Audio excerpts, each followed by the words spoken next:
with the inner child comes the concept of dysfunctional families as well. Now, in a healthy functional family, a child is allowed to grow, express its feelings, its beliefs, it's nurtured and so on, and it is allowed to grow up. But in dysfunctional families, what you tend to find is there becomes a shaming of emotions. There are put downs, there's discouragement, so there's not encouragement. Oh, you've done really well. Discouragement comes in the form of, oh, you've done that, well, you could have done better. You got 97% in your exam. Why didn't you get 99?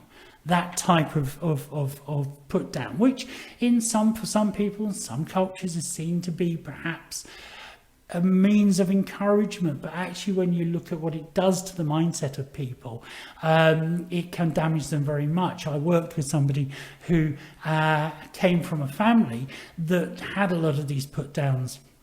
And it was just one of these family things. The parents weren't being particularly nasty.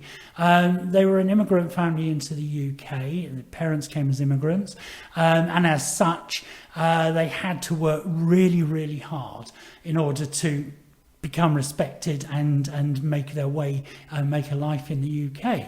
And when they had children, they wanted to instill in their children this ethos of working hard.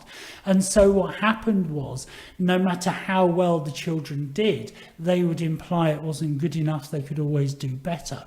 And this particular patient of mine, who was running a charity at that point, grew up in life with this feeling that he was never good enough. And whenever he got into a conflict situation about the quality of what he was doing, he became very childlike in his response.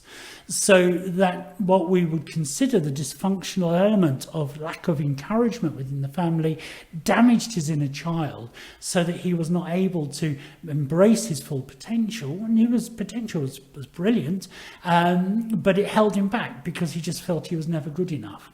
Worked with him, he got through those issues, and now he's moved on from that charity and run something bigger. So this work really does work.